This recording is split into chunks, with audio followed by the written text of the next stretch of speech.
Joining us now to analyze today's headlines is Courtney Morris. She's an assistant professor of African American and Women's Studies at Penn State University. Hi, Courtney.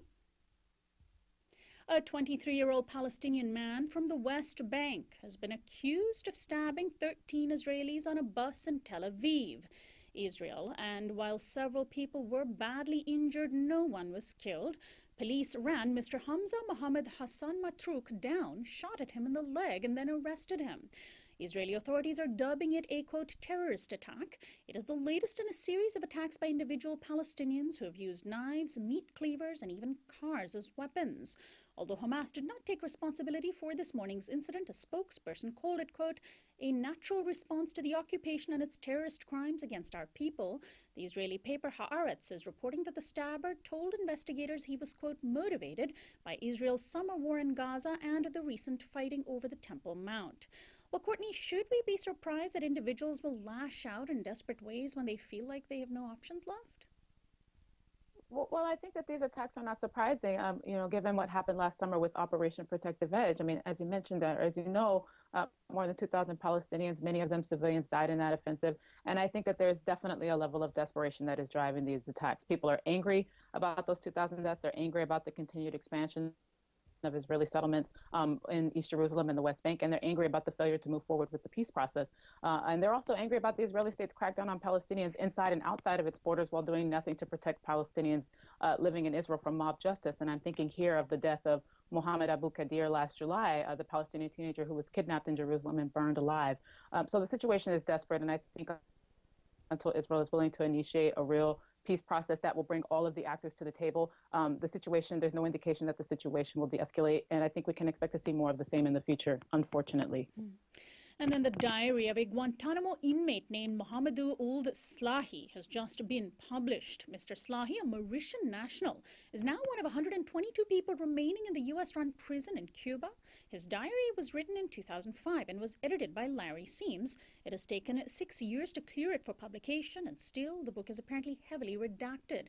It contains accounts of sexual abuse, torture, and even simulated execution as part of a very specific plan of interrogation designed especially for Slahi and signed off by then Attorney General Donald Rumsfeld. Mr. Slahi was arrested in 2001 but had not been involved with Al-Qaeda since 1992. The descriptions of his torture are consistent with a recently released Senate Intelligence Committee report on CIA practices in the post-9/11 years. In his State of the Union speech last night, President Obama, who has attempted to shut down Guantanamo, said, quote, it makes no sense to spend $3 million per prisoner to keep open a prison that the world condemns and terrorists use to recruit. Well, Courtney, how important is it for us to hear directly from a person who our government has tortured? Well, I think these firsthand accounts from the people who've experienced this profound violation of their human rights by the U.S. government really puts a human face on the issue of torture. And we see that these are people who've been separated from their families, that they've been separated from their communities, often for no reason whatsoever. And the experts from the book really show the horrifying extent of the abuse that Mr. Slahi suffered in Guantanamo. And it confirms, I think, much of what we know about Guantanamo and about these torture taxes, which is that they don't yield more or better intelligence. They don't actually make us safer. And it actually may harden people against the United States who've been subjected to this abuse without any probable cause. And ultimately, I think it really forces us to critically evaluate the role of our leadership and the actions of people like Donald Rumsfeld, who has remained unrepentant about his torture, about his authorization of torture at Guantanamo. And finally, here in the United States, residents of Montana are on high alert after a major oil pipeline spill in the Yellowstone River earlier this week. People living in the eastern Montana town of Glendive have been warned of dangerous levels of the carcinogen benzene in drinking water supplies downstream from the spill and are stocking up on bottled water. About 6,000 residents are affected. Immediately after the spill, state officials and the U.S. EPA assured residents that water supplies were safe, and it was only after people complained about their water smelling like gas that tests showed it was unfit for consumption. The cause of the spill from the pipeline carrying crude oil from Canada is as yet unknown. Courtney, does this incident offer up exactly the kind of worst-case scenario that opponents of the Keystone XL pipeline are warning against? Absolutely. I mean, Republicans just keep trying to revive the corpse of the Keystone Pipeline and sell it to the public as something that's going to be good for the economy.